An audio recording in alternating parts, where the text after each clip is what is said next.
YouTube, on se retrouve aujourd'hui pour la première vidéo maquillage de 2022. Bon, comme vous pouvez le voir, je suis à peu près maquillée. Déjà, je m'excuse parce que j'ai le nez qui est un peu pris. En fait, il y a du vent comme pas possible dehors. J'espère que vous ne l'entendez pas. Là, au moment où je tourne, ça fait un peu peur parce que si vous l'entendez pendant toute la vidéo, ça va être un peu chiant, mais je m'excuse d'avance. Et je crois que l'un a causé l'autre, voilà. Donc, je vais essayer de faire en sorte que vous vous rendez pas trop compte que je suis un peu prise du nez, mais bon.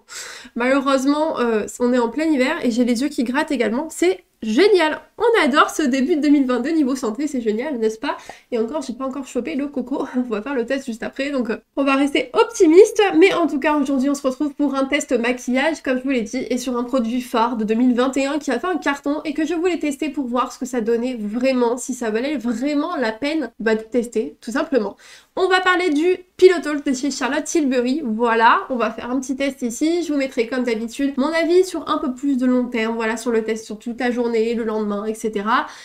Comme d'habitude, à côté, en incrustation, vous connaissez maintenant la chanson. N'hésitez pas aussi à me suivre sur Instagram, je vous le dis à chaque fois, mais c'est là que je poste les nouveautés, voilà, ce qui va se passer sur la chaîne, ce que je regarde en ce moment en tant que série, voilà, le maquillage notamment que je reçois, je vous tease un petit peu aussi sur les vidéos, donc n'hésitez pas à nous rejoindre là-bas. On n'oublie pas aussi le pouce vers le haut, l'abonnement qui fait zizir, qui fait plaisir pour cette année 2022, merci infiniment, j'en ai vu qui nous ont rejoints, merci beaucoup à vous, j'espère que ça vous plaira, et maintenant on peut entamer le test du Pillow Talk de chez Charlotte Tilbury. Donc Charlotte Tilbury, c'est une marque qui a fait quand même un assez gros carton depuis 2019-2018 en France. Je crois que c'était 2019 de mémoire. J'avais acheté l'anti-cerne, je vous avais dit que moi c'était un énorme flop, que j'étais extrêmement déçue et depuis je n'ai pas retesté la marque. Mais j'ai tellement entendu parler partout du Pillow Talk, le fameux rouge à lèvres. Vous avez aussi le crayon de la même teinte d'ailleurs, la plupart l'utilisent en combo, mais désolée, hein, j'ai que le rouge à lèvres.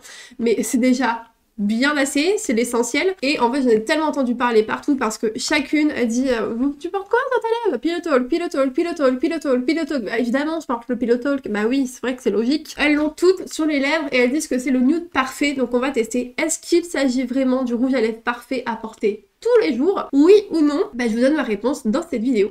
Niveau packaging secondaire, on est toujours sur du classique de chez Charlotte Tilbury, hein, le rose avec une petite voilà, touche de doré. Et on est censé, j'imagine, découvrir la teinte ici. Donc c'est Pillow Talk Matte Revolution, donc c'est un rouge à lèvres à longue tenue, lumineux, mat et moderne. Je sais pas ce qu'ils entendent par moderne en soi au niveau du rendu, mais en tout cas, voilà ce que ça donne. Et fabriqué en Italie, une texture crémeuse à la douceur du cachemire, carrément. Au fini doux et mat, enrichi aux extraits de papaye et d'orchidée. Et faut savoir que il coûte 32 € de mémoire. Moi je l'ai eu dans mes cadeaux de Noël parce que je l'avais demandé à Noël pour pouvoir le tester, mais voilà, c'est quand même un petit budget, je trouve que pour un rouge à lèvres, il est pas mal cher. On va voir si vraiment ça vaut le coup, si c'est un rouge à lèvres qu'on peut porter tous les jours, qu'on peut vraiment rentabiliser, ou si c'est le rouge à lèvres qui fait un peu flop. Mais en tout cas, ce n'est que mon avis, ça n'engage que moi, cet avis n'engage que moi, et comment ça va sur mon visage, ça peut ne pas m'aller et vous aller, ou au contraire, voilà. Mais je vais vous donner mon avis très objectif là-dessus, ne vous inquiétez pas, enfin objectif. Je vais essayer d'être la plus objectif possible. Mais en tout cas, ce n'est pas franchement donné niveau prix. Alors j'espère avoir cette teinte-là. Je vous avoue que je l'ai swatché qu'une seule fois depuis décembre. Voilà, donc j'ai attendu quand même pour la vidéo. Hein. Je vous ai attendu. Hein. Et à un moment donné, je fais des efforts pour vous. Hein. Je me donne. Hein. Voilà le rouge à lèvres en lui-même. Donc un très beau, joli packaging. Franchement, le packaging, je trouve que là, on voit le côté très qualitatif comme ceci. Donc il est rose. Hein. Il n'est pas doré. Il est vraiment rosé en fait, cuivré, vous savez, le rose gold avec voilà, ciselé, travaillé sur tout le bord. Et en fait c'est je sais pas si c'est vraiment aimanté, il y a un cran, il y a peut-être un léger aimant. Et ici on a le Charlotte Tilbury, donc son icône, tout simplement l'icône de la marque, le logo pardon de la marque. Et donc on l'a pris en Pillow Talk au niveau de la teinte. Voilà pour le packaging principal, et je trouve franchement qu'il est très joli. C'est une petite pépite là au niveau du packaging. Je crois que j'aurais préféré l'avoir en doré plutôt qu'en rose gold. Je trouve que ça fait peut-être too much, trop de rose, je sais pas, après c'est que mon avis. Bon après c'est un rouge à lèvres qui est dans les teintes roses, peut-être que c'est fait exprès, je ne sais pas. Mais en tout cas au niveau du travail etc du packaging, oui ça fait qualitatif, oui, mais ça fait aussi partie du prix. Donc c'est vrai quand on met 30 € dans un rouge à lèvres, on aime avoir une belle pièce tout simplement, quelque chose d'assez joli, c'est vraiment un objet de collection. Voilà, donc on paye aussi le packaging évidemment dans ce prix, et chez Charlotte Tilbury j'ai vu qu'en effet les packagings sont sympas, mais les prix aussi le sont. J'ai réglé mon miroir, on va maintenant le tester, je vais l'ouvrir et voilà à quoi il ressemble. Alors je l'ai un petit peu abîmé sur le bout, je ne sais pas comment j'ai fait ça, mais je vous montre à quoi il ressemble au niveau de la teinte. Donc pour l'instant on se rapproche plutôt bien de la teinte qui est sur le packaging secondaire. On est sur un vieux rose foncé, voilà ce que ça donne pour comparer un petit peu, vous voyez, voilà, on n'en est pas si loin que ça, on en est même très proche. Donc je trouve que là franchement au niveau, parce que souvent à ce niveau là ils vous mettent la teinte mais des fois ça n'a absolument rien à voir. Là, je trouve qu'on est assez raccord et donc on a cette forme-là de rouge à lèvres assez classique, là, relativement classique.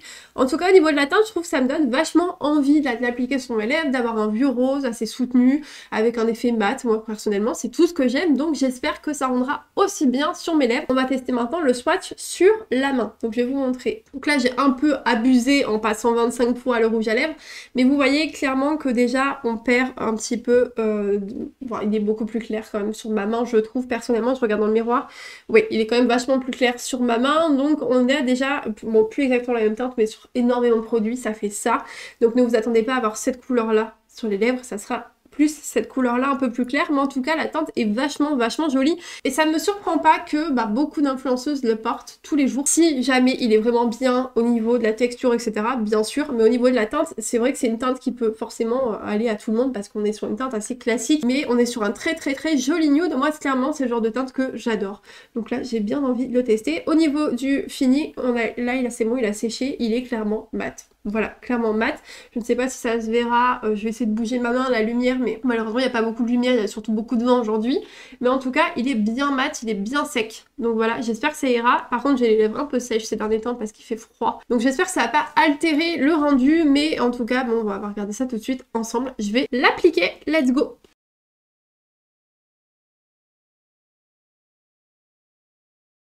Et voilà ce que ça donne. Alors comme vous avez vu, je n'ai pas eu beaucoup de difficultés à appliquer le produit. Il s'applique très bien, il est bien pigmenté, il est crémeux à souhait. Donc franchement, là, je comprends le côté texture qu'ils ont voulu nous parler, ou en tout cas l'application, c'est ce que j'ai vu. Donc de ce côté-là, je suis très contente. Au niveau de la teinte, en revanche, on peut vraiment voir qu'on est quand même assez loin de cette teinte-là qu'ils ont mis sur le packaging secondaire, comme à chaque fois dans toutes les marques. Non, on n'est pas sur un rose foncé, vraiment comme ceci, là où je vous montre, là vraiment, vous voyez un rose foncé. Et vous voyez clairement qu'à chaque fois, on perd c'est-à-dire en foncitude, n'importe quoi. La fille, je pourrais faire la télé-réalité tellement je parle mal là, mais vous avez, voilà, petit à petit, on perd voilà, de l'intensité dans le rose, et on est vraiment sur un rose plus clair, plus frais, éventuellement. Et j'aime ce côté frais, franchement, ça me gêne pas. Alors, j'aurais aimé avoir cette teinte-là, honnêtement, parce que je la trouve vraiment dingue, mais finalement, portée, je la trouve très jolie, je la trouve très fraîche, avec les yeux verts. Et je sais, à chaque fois je dis ça, avec les yeux verts, Oui, mais j'ai les yeux verts, donc je trouve qu'en effet ça ressort plutôt bien,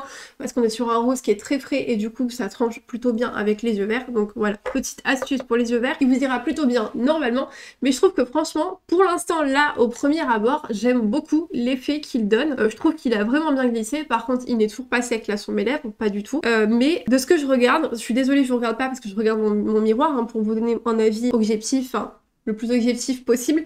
La teinte est vraiment jolie. Bon après ça c'est vraiment l'appréciation de chacun, mais vraiment l'application etc c'était hyper agréable, ça se voit que c'est quand même un produit de qualité.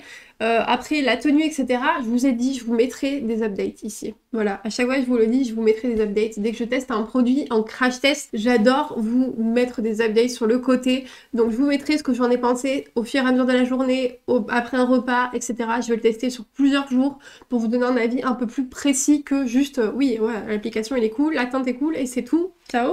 Non, pas du tout. Je vais vous donner un avis plus précis et des fois je vous fais aussi des retours dans les vidéos favoris parce que certes j'en parle là pendant 5 minutes pendant un test, un crash test qui dure pas très longtemps, mais en tout cas je vous en reparle des fois en favoris, genre par exemple finalement j'étais déçue sur le long terme, il a fait ça, ou au contraire c'est vraiment une pépite, allez-y foncez. En tout cas est-ce que ça vaut 32 €? Alors niveau texture etc on sent la qualité dans le packaging, est-ce que ça vaut 32 €? J'ai vraiment beaucoup de mal à répondre à cette question. Pourquoi? Parce que je vous dirais que non, parce que je pense qu'il doit y avoir des dupes qui sont vraiment pas mal dans d'autres marques. Je pense que cette teinte là, vous pouvez peut-être la trouver sur d'autres marques. Je dis ça, mais je l'ai jamais trouvée sur d'autres marques, dans le sens où je trouve qu'en effet elle est très belle. C'est vraiment une teinte qu'on peut porter absolument tous les jours et tout le monde peut la porter, je pense.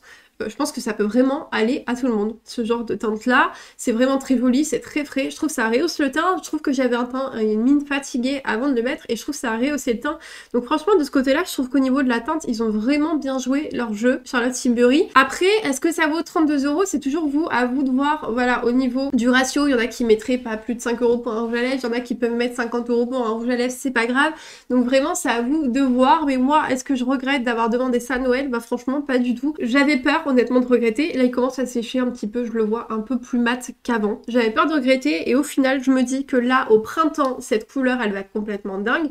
En été, ça va être complètement ouf. Vous maquillez juste un tout petit peu les yeux. Même là, on enlève le petit trait de liner. Voilà, on met un peu d'highlight, quelque chose d'assez lumineux sur la peau et juste un coup de mascara, un Charlotte Tilbury, Pillow Talk et on est maquillé. Donc je comprends cet engouement vis-à-vis de ce rouge à lèvres. Je le comprends et voilà, je vous dis franchement, je pensais pas dire oui, en effet, 32 € ça vaut peut-être le coup, mais oui, ça vaut peut-être le coup de le mettre. Après, franchement, faut juste adorer la teinte. Si vous cherchez un nude parfait, assez lumineux, assez clair, qui va illuminer votre visage, qui va être, voilà, très frais, vous pouvez foncer. Si par contre, si vous cherchez juste un nude classique, vous avez le 13 dans les liquides mat de chez Sephora, vous avez le Edit chez Martin Cosmetics, qui est vraiment pas mal en tant que nude, en tant que rose. Voilà, c'est rose portable absolument tout le temps, mais le côté frais comme ça, c'est la première fois que je le vois sur... je crois que c'est la première fois que je le vois autant sur un rouge à lèvres. Pourtant, c'est un semi-mat, donc il n'est pas censé rehausser à ce point-là, mais je trouve vraiment qu'il rehausse et qu'il donne un côté très frais et lumineux au make-up. Donc, je valide. Je pensais pas, parce que finalement, je m'attendais à ça, donc là-dessus, je suis un petit peu déçue, dans le sens où j'ai pas la teinte que je voulais, mais dans un autre sens, eh ben, je comprends qu'elle le porte toute, parce que c'est le rouge à lèvres facile à porter tout le temps. Voilà, vous avez mon avis. Comme d'habitude, je vous ai dit, je vous mettrai des updates, je vous dirai ce que j'en ai pensé sur le long terme, mais en tout cas, là, à l'instant T, bah j'aime vraiment bien mon visage avec le Charlotte Tilbury. Je trouve que ça rehausse vraiment le teint, ça donne vraiment un côté frais. Je pense qu'au printemps-été, ça va vraiment être assez ouf de le porter. Bon, même s'il y a des masques, etc., et c'est peut-être pas le format le plus pratique à porter sous un masque parce que ça peut faire du transfert sur le masque. Mais bref, si jamais vous vous baladez, etc., dans des endroits où le masque n'est plus obligatoire parce que j'arrive plus à suivre ce qui se passe en ce moment, et clairement, ça peut être un très bon allié pour rehausser votre teint, le rendre lumineux, le rendre très frais. Et pour le printemps, je pense que c'est tout ce qu'on recherche, n'est-ce pas? Voilà, des choses un peu plus lumineuses, des choses un peu plus glowy, etc. Et clairement, vous pouvez partir dessus. En plus, il fait assez naturel, ça rehausse un peu. Donc, qu'est-ce qu'on me demande de plus? Moi, clairement, c'est tout ce que je recherche chez un rouge à lèvres. J'espère que ce petit test vous a plu. N'oubliez pas le pouce vers le haut et de vous abonner à la chaîne. Merci infiniment à ceux qui le font. N'hésitez pas aussi à me dire en commentaire si jamais vous l'avez testé et si jamais vous l'avez pas testé, si il vous intéresse. Ou au contraire, si vous avez votre nude parfait déjà et que voilà, vous voulez le partager en commentaire avec les autres, histoire qu'on puisse tous tester le nude de chacun. N'hésitez pas à me le dire. Moi, en tout cas, il fera partie de mes best-sellers que je vais porter souvent avec le Edit de chez Martin Cosmetics dont je vous ai déjà parlé. Voilà, qui est ma seconde peau au niveau de mes lèvres en général. D'ailleurs que je le rachète, mais celui-là, clairement, ce printemps-ci, je vais le mettre absolument tout le temps, je pense. Donc, je suis très contente de cet achat et très contente de ce test-là. Sauf si vraiment, dans 2 jours, je vous dis... Finalement, après 2 jours de test, il est un peu nul, mais là, en tout cas, pour la première utilisation, je le trouve très cool. On se retrouve la semaine prochaine pour une toute nouvelle vidéo, et surtout, en attendant, prenez soin de vous. Ciao!